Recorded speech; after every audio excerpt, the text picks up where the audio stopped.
кеңдеп отырамыз. Ортаға шығамыз барлығымыз. Bir-birimizga savob tashabbus qilib o'tirib, savolimizni yaxshi o'qib boshlash uchun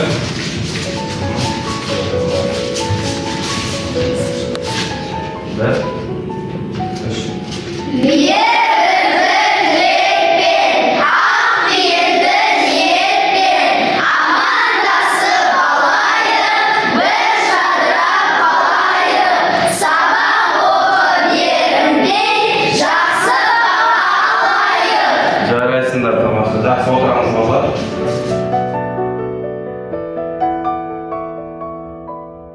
Балалар, сабағымызды бастамас бұрын топқа бөлініп аламыз. Телеар бағдарламасымен жеребе тарту әдісі бойынша кезек-кезек келіп берген тоқтарға отыратын боламыз. Келе ғой, асылсасын. Бастаймыз, келе ғой. Алмазбек. Кез келген басып. Қайта бекен. Германия. Келесі шыға ғой. Бекназар. Италия. Жақсы. Шыға береміз. Испания. Жақсы.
İçinde sorak болады, соған жауап беретін боламыз. Дайынбыз ба?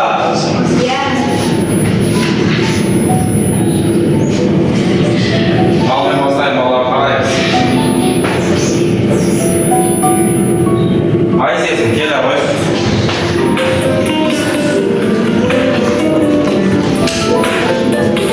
Осы жерден берген кез келген карточканы алып, ішіндегі тапсырмасына сұрағын оқимыз, дауыстап.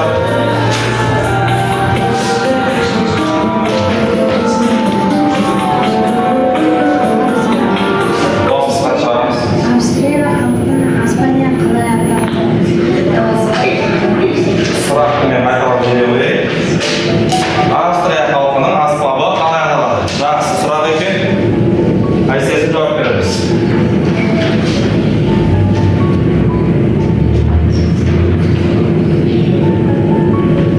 Көмектесетіндер бар ма?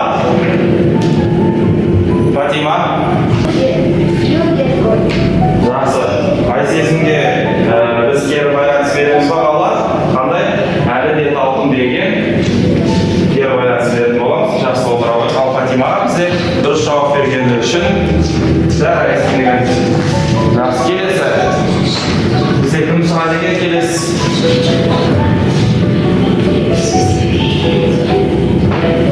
Ал дайындалған болар, дайын боламыз. Кез келгендері шығулары мүмкін. Ильяс келе ғой.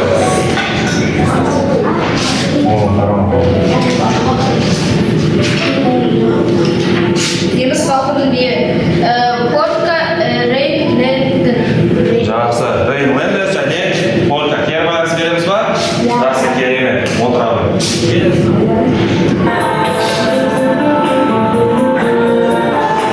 Алина, келе ғой.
бағдарламасы арқылы үйге берілген тапсырмаларды сұрап алдық. Енді ой қозғау қазір бүгін жаңа сабақта бізде Еуропа халқының музыкалық дәстүрі жалғасы.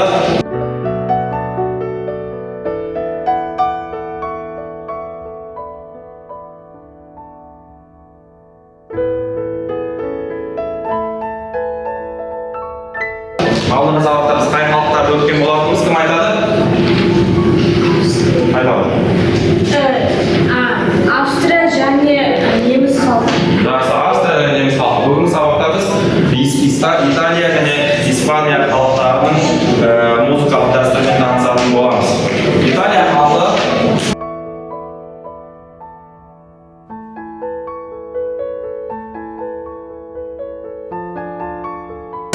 Италия елі музыка өнерінің бесігі деп аталған. Себебі музыканың түрлі саласы алғаш рет Италияда дамыған. Итальян халқының музыкалық шығармашылығы әртүрлі жанрмен сипатталады. Олардың халық әндері өте әдемі және сазды.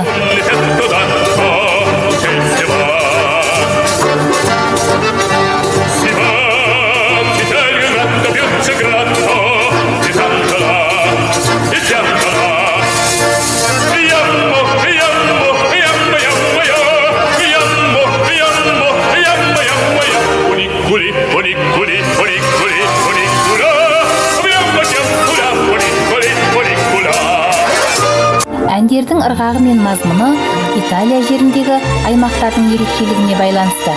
Әлемге танымал болған неополитан әндері ерекше әсемдігі мен сезімталдығы мен баураған. Әндердің атауы Неаполь қаласының атына байланысты шыққан. Мысалы, Венеция жеріндегі гондолерлердің Баркаролла әуендерінің ырғағы бір қалыпты, су бетінде қайықпен қалқып жүзіп келе жатқандай сазды нақышта орындалады.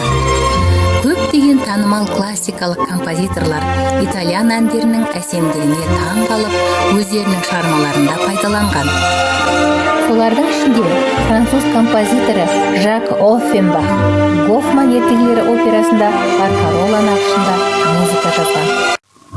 Баркаролла итальян сөзі барка, қайық деген сөзден шыққан. Баркаролла қайықшының әні деген мағынаны білдіреді.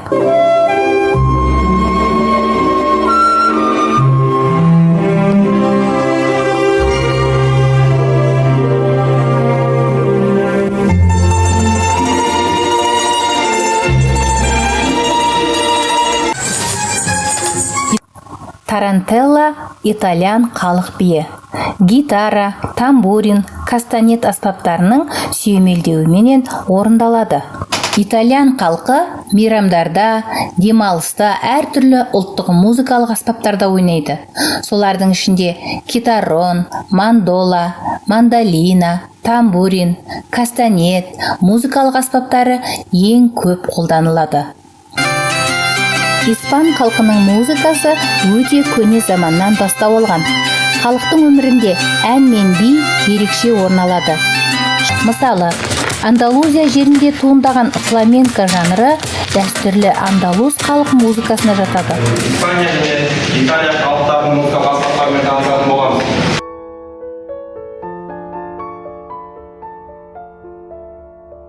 Бізде бірінші испан халқының аспабы гитара көреміз.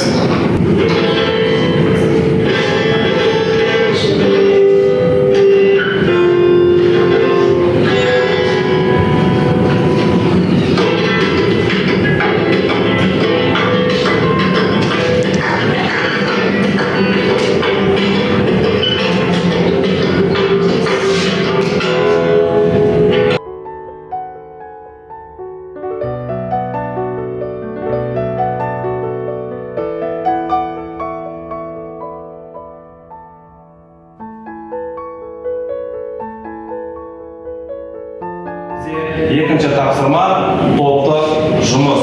Батыл әдісі бойынша қазір мен әр топқа әр аспаптың суретін беремін. Осы жерде ашу арқылы осы ақпаратқа Италия бүгінгі сабақта өткен Италия және Испания халқының аспаптарын жазып шығатын боламыз.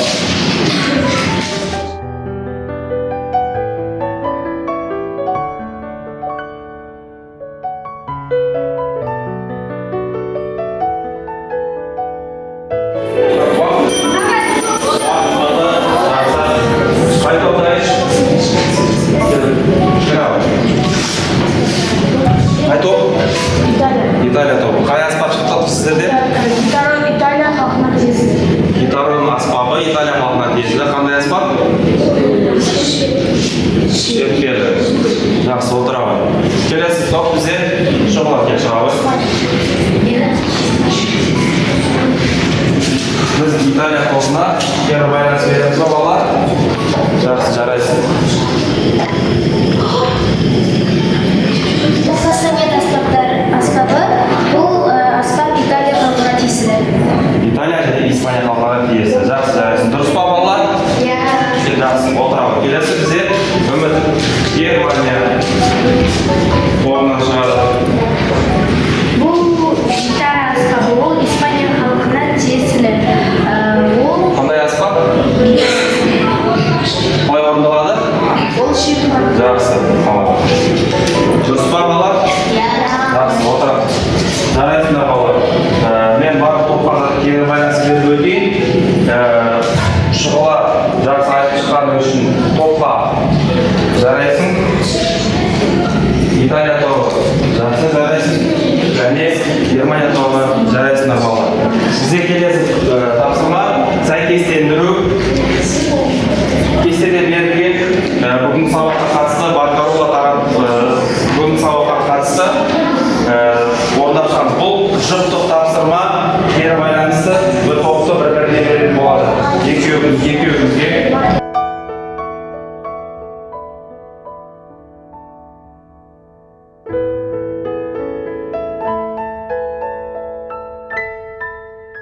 Үлкен топ бар ма? Жақсы, ол. Приказа оқи бар. Итальян сөзі басқа қайын деген сөздер шығады. Жақсы. Дұрыс па? Бәріміз тақап отырамыз. Қате болса жөндейміз. Тарантелло Италиян Италияның халық биі. Жақсы. Фламенко Испания аймағының дәстүрлі музыкалық би стилі. Жақсы.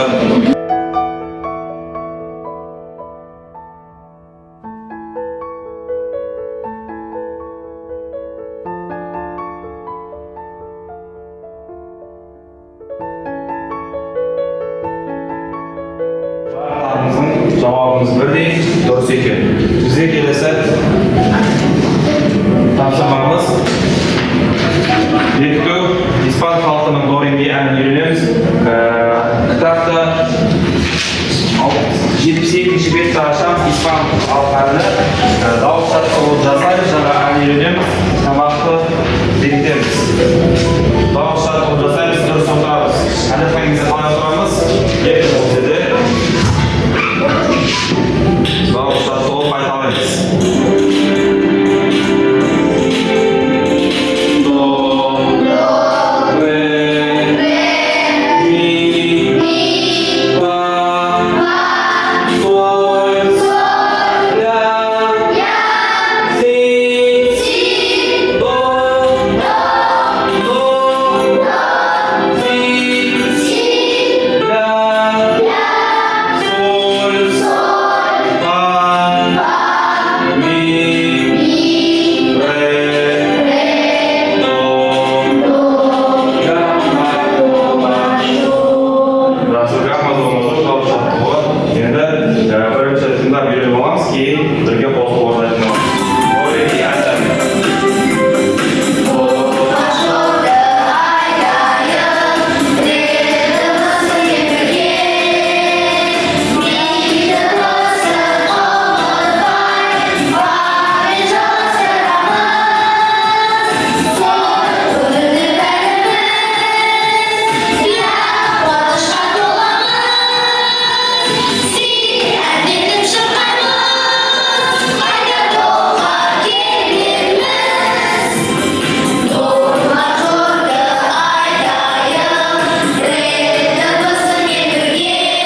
бағдарламамыз аяқталды.